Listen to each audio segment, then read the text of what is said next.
खुश नहीं रह सकता है और कहने लगी है नालायक,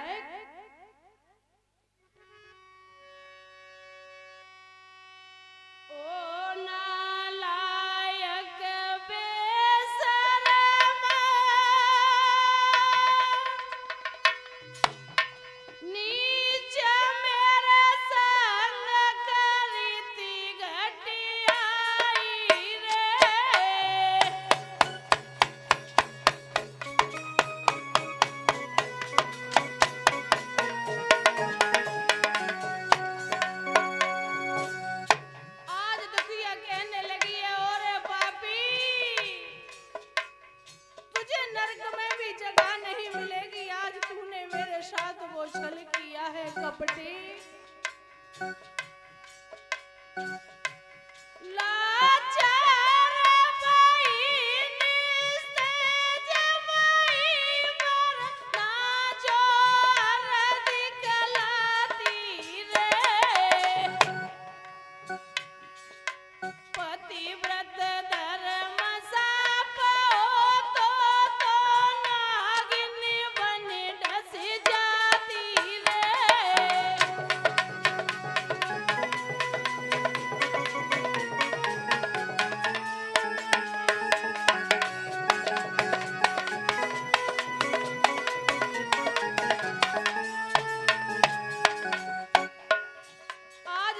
कहने लगी और दोष, आज मेरा पतिव्रत धर्म शाप होता तो मैं तुझे अभी डस लेती,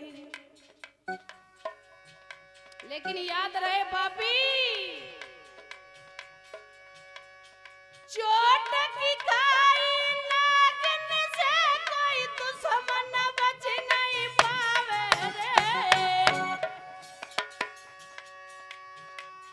धोखा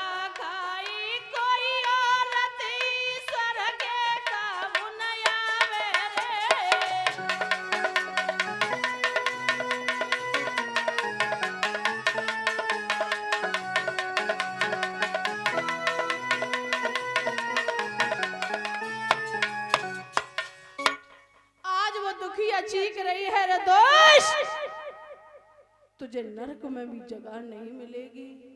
आज ये शब्द सुने हैं तो वो दुर्मलिक कहने लगा है रानी, कैसी बातें करती हो, मेरे अंश से आपके वो पुत्र पैदा होगा कि मनुष्यों की तो बात ही क्या, देवता भी कांपेंगे, देवता भी। तो आज वो रानी कहने लगी, और दोष तू मेरी आंखों के सामने से ओझल हो जा, मैं तेरी सूरत देखना नहीं चाहती हूँ पापी। आज भक्त ये बातें कह करके बहुत दुर्मलिक वहां से चला जाता है। इधर वो रानी रह जाती है, तब तक वो बिछड़ी हुई सखियां भी रानी के पास आ जाती हैं। रानी कहने लगी, है बहना कहाँ चली गई थी आप, मैंने आपको इतना खोजा, मुझे कहीं दिखाई नहीं दी, कहाँ गई थी। तो सखियां कहने लगी, है बहना इस वन की सुंदरता को निहार रहे थे, कहीं नहीं गए। तो आज भक्त घबराई हुई सखियां रानी के पास आई और बोली, बहन कहीं नहीं गए थे, इस वन की सुंदरता को निहार रहे थे। घबराई हुई आलिया भी आ पहुंची पास स्वामिनी के, लेकिन अचरज में डूब गई जब देखे बाब कामिनी के।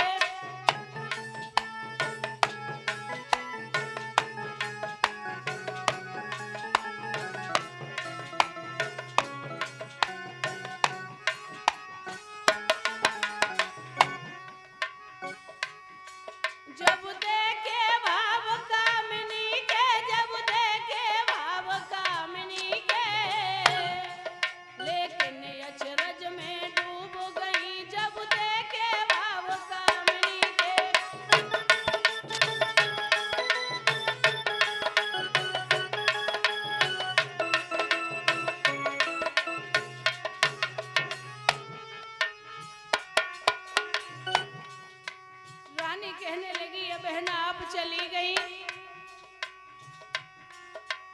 आप कहाँ चली गई थी बहन? सखियां पूछने लगी है क्या बात है, आप क्यों इतनी डरी हुई हो, क्यों इतनी डरी हुई हो, बोलो तो सही बात क्या है? बोली स्वामिन क्या हालत है, ऊंची सी श्वासा चलती है, कुछ डरती सी कुछ उलझी सी ये आवाज निकलती है।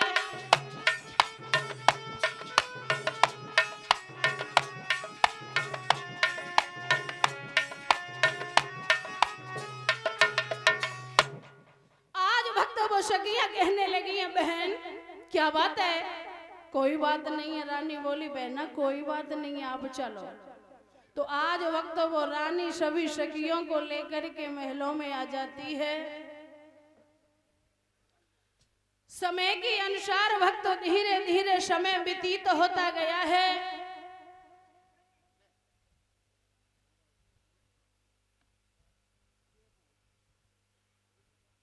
समय के अनुसार धीरे धीरे समय व्यतीत होता गया है।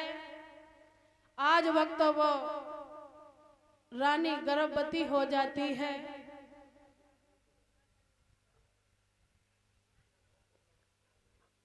समय के अनुसार रानी गर्भवती हुई है। धीरे धीरे टाइम व्यतीत होता गया। जब उस रानी के वो पुत्र पैदा होने को हुआ है ना, तो बड़े ही अशुगुन होने लगे हैं।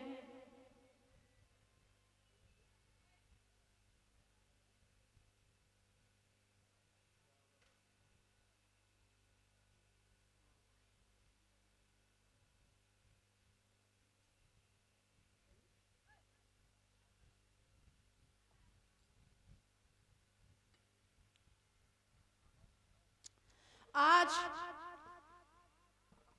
जब रानी के वो पुत्र पैदा हुआ है तो बड़े बड़े अशुगुन होने लगे हैं। आंधी, तूफान, बादल की गड़गड़ाहट,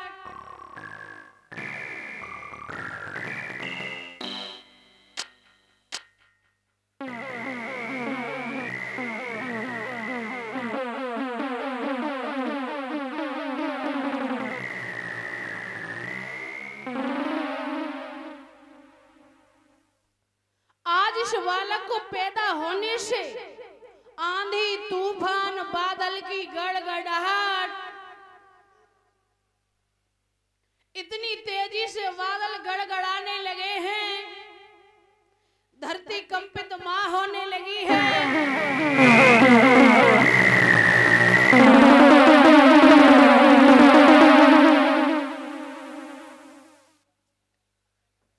देवता लोग घबराने लगे हैं कि भैया ऐसा कौन सा पुत्र जन्म लेने वाला है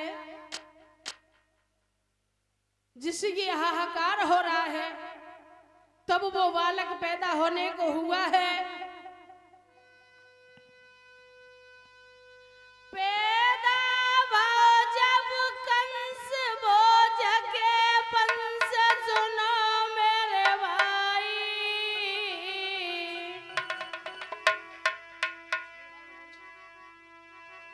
गन से हिलोया का सरे और घोर अंधेरिया छाई।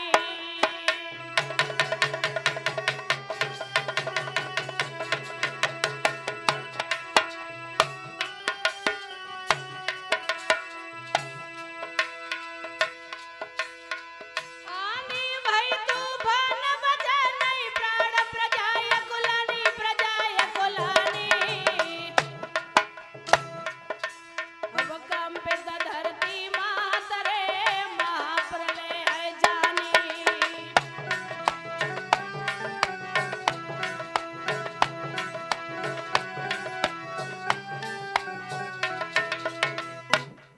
आज भक्त तब ये बालक पैदा हुआ है।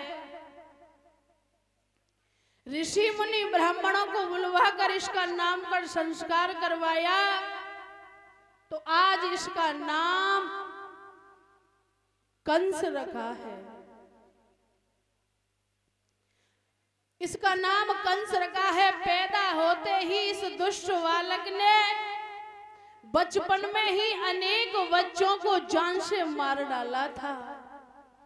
इस बालक कंस ने पैदा होते ही काफी बच्चों को जान से मार डाला। बड़ा ही पाप अत्याचार करने लगा है। धीरे धीरे और समझदार हुआ है तो और ज्यादा पाप करने लगा है। ऋषि मुनि ब्राह्मणों को बड़ा ही तंग करता है। देवता लोगों को बहुत तंग करने लगा। मंदिरों को तोड़वाने लगा है। गायों को कटवाने लगा है। बेटियों को पीटने लगा है। यानी इतना पाप अत्याचार कर रहा था कि आज इसके पाप और अत्याचार को देख करके देवता बड़े ही दुखी हुए। इतने दुखी हो जाते हैं कि सभी देवता लोग आज एकत्रित होकर के आज भक्त उग्रसेन के पास पहुंचे हैं। उग्रसेन के पास कहने लगे, महाराज आपका बेटा बड़ा ही दुख दे रहा है। इतना अत्याचार पाप करने लगा है कि आपसे हम बोल नहीं सकते हैं। आप अपने लाल को समझा लो, बहुत दुख दे रहा है। महाराज उग्रसेन कहने लगे, कैसी बातें करते हो? मैं अपने लाल को समझा दूंगा। ऐसा नहीं करेगा।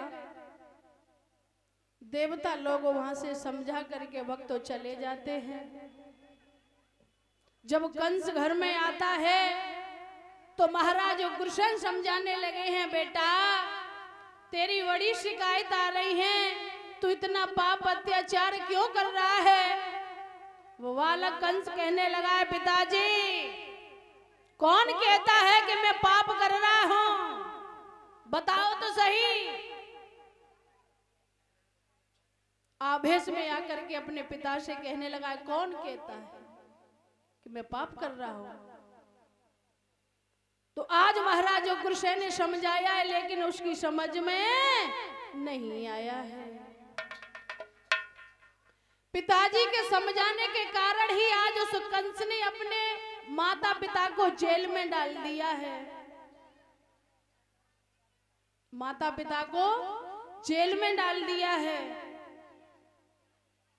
आज उसे अपने पिता की बातें बहुत बुरी लगी है और आजकल की संस्कृति बदल भी गई है। जो आजकल के मेरे युवा भाई है ना, उन्हें माँ बाबूजी की बात बात ही कहाँ है। अपने मत में भूल जाते हैं कि ये माँ है, ये पिता है। मेरा तो यही नम्र निवेदन है कि घर में जो भी बूढ़े माँ बाबूजी हैं, उनकी बातों का पालन करना चाहिए। हर बच्चे का कर्तव्य होता है अपने पिता और माँ की बातें मानना। लेकिन आजकल की संस्कृति बहुत बदल गई है। आजकल के ऐसे बेटे हैं नहीं हैं, भूल जाते हैं। लेकिन जो बेटे अपने माँ बाबूजी की बात नहीं मानते हैं ना, वो जिंदगी में कभी भी सफल नहीं रह सकते। ये तो बात है।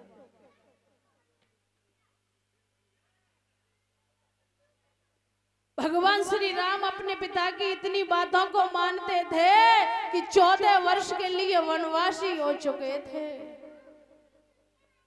लेकिन आज के युवा भाई बात सुनना दुर्लभ है। वो भी लाल उस सुनीति का था जिसने भी मैया की बातों का पान किया था।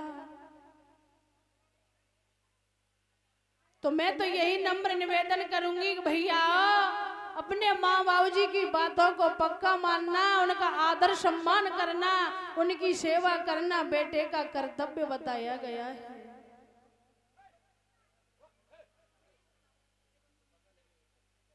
सभी माताओं से मेरा कर जोर नम्र निवेदन है कि अपने बच्चों को जरूर शिक्षित बनाएं, संस्कारी बनाएं। जहां कहीं भी जाए बेटा तो उसका नाम हो जाए ये फलाने का बच्चा है, बड़ा ही संस्कारी है। जिसके अंदर संस्कार और गुण होते हैं ना, उसकी समाज में पहचान होती है। जिसके अंदर गुण नहीं है, संस्कार नहीं है, उनकी समाज में कोई वैल्यू नहीं है। बोलिए गोविंद भगवान की। तो आज भक्त इसने अपने पिता को जेल में डाल दिया है, बंद कर दिया कि आप बहुत बोलते हो, इसी में अंदर रहो, चुपचाप रहो। और ज्यादा पाप अत्याचार करने लगा है।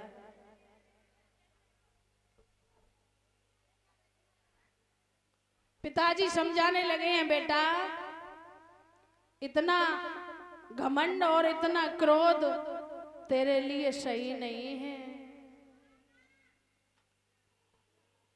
बहुत समझाया लेकिन इसकी समझ में नहीं आया है।